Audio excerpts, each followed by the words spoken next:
자, 그럼 오후장 주도 섹터 두 번째 섹터도 같이 이야기를 나눠보겠습니다. 자, 오늘 오후장 주도 섹터 두 번째는요, 반도체입니다. 반도체 터널의 끝일까 아니면은 중간일까? 예간의 물음부터 드려봐야 될 것 같습니다. 오랜만에 반도체주를 이끌어줬던 게 또 레거시 쪽이어서 그렇죠. 반갑더라고요. 네. 네.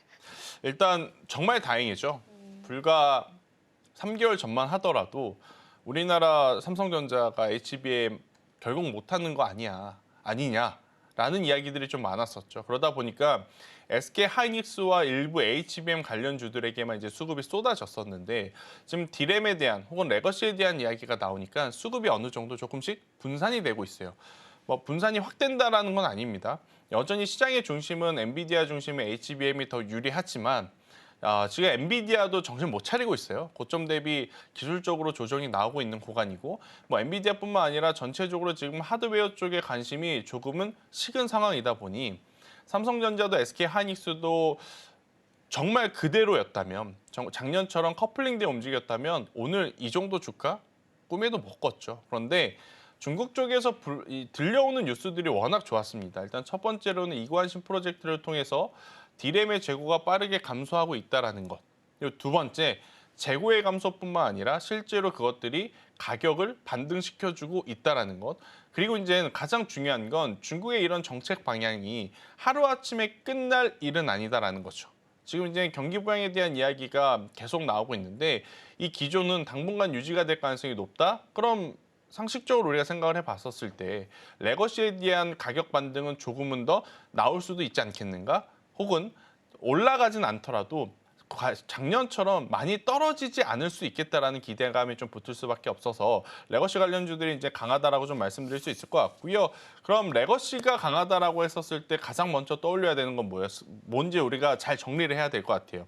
HBM 하면 이 공정의 마지막 단, 후공정 혹은 패키징 공정에서 뭔가 이제 달라지기 때문에 그런 기업들을 봤었죠. 그런데 이제 레거시 이야기를 하면 후공정보다는 앞단의 전공정 관련주들이 당연히 관심을 받을 수밖에 없습니다. 대표적으로 원익그룹주, 그리고 플러스 주성 엔지니어링 이런 기업들이 그동안에 많이 못 올라왔었다가 최근에 이제 올라오는 이유이기도 하고 또 이제 여기에 더해서 DDR5라든지 최근에 뭐 많이 이야기 나오고 있는 뭐 CXL이라든지 이런 것과 결합해 봤었을 때 TLB와 같은 장비주들까지도 한번 빠르게 볼 필요는 있지 않겠는가라는 의견 드리도록 하겠습니다.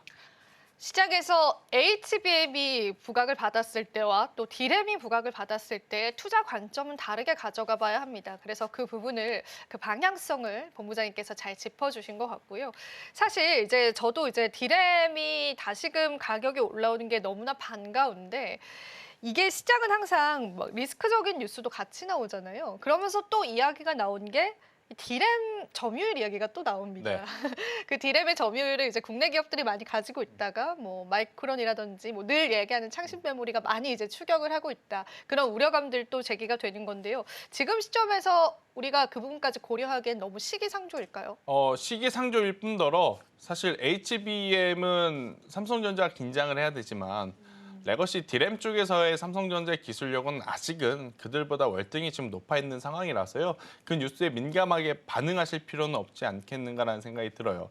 결국 이제 반도체 IT를 바라보는 시각은 기존에 잘했던 것을 다시 보느냐 아니면 앞단에서 계속 잘할 가능성이 높은 쪽을 보느냐의 이제 차이인데 지금 어떻게 보면 시선 자체가 전자의 경우를 좀 많이 보는 거지 않습니까? 삼성전자가 여전히 잘하고 있고 이쪽에 마이크론도 그렇고 중국도 그렇고 아무리 투자를 많이 한다 그래도 빠른 시간 안에 쫓아오기에는 지금은 그렇게까지 시간이 많지는 않을 것 같거든요. 그래서 너무 걱정하실 필요는 없지 않겠는가 생각이 들고 있고 오히려 기술력 격차를 좀 벌일 수 있는 우리나라만의 분야를 좀 생각을 해본다면 저는 다음 주 이제 GTC가 열리잖아요. 네. 여기에서 결국엔 유리기판이 또 한 축, 그러니까 발열을 어떻게 잡을 거냐가 이제 가장 큰 화두가 될 가능성이 높아서 기술력에 대한 고민을 하신다면 월등히 앞서 있는 유리기판 쪽을 한번 바라보는 것도 저는 괜찮지 않겠는가라는 의견 드리겠습니다. 네, 안 그래도 제가 관련해서 질문을 좀 네. 드리려고 했었거든요.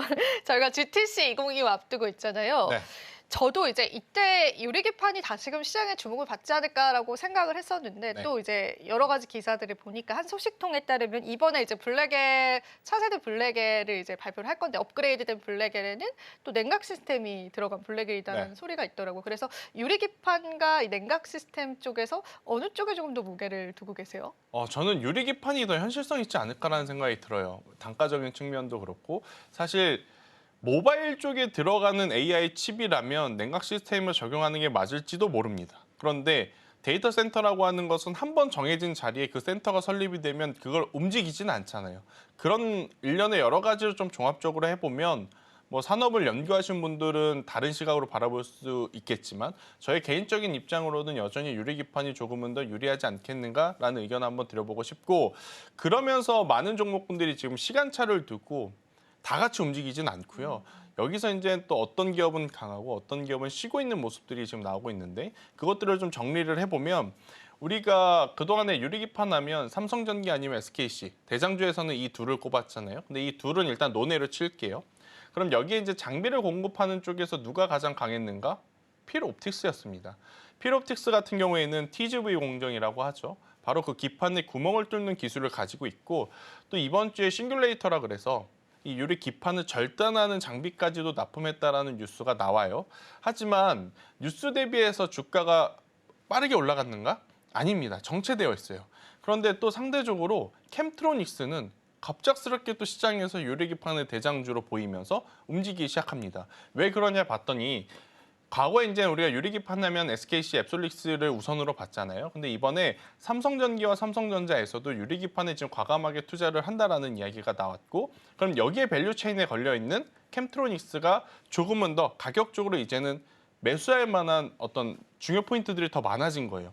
캠트로닉스도 필옵틱스와 마찬가지로 TGV 공정 기술을 가지고 있습니다. 여기 이제 TTV라고 하는 기술뿐만 아니라 그 유리기판 뒷면을 연마를 해가지고 굉장히 평면도를 일정하게 만들어주는 기업까지 인수를 했어요.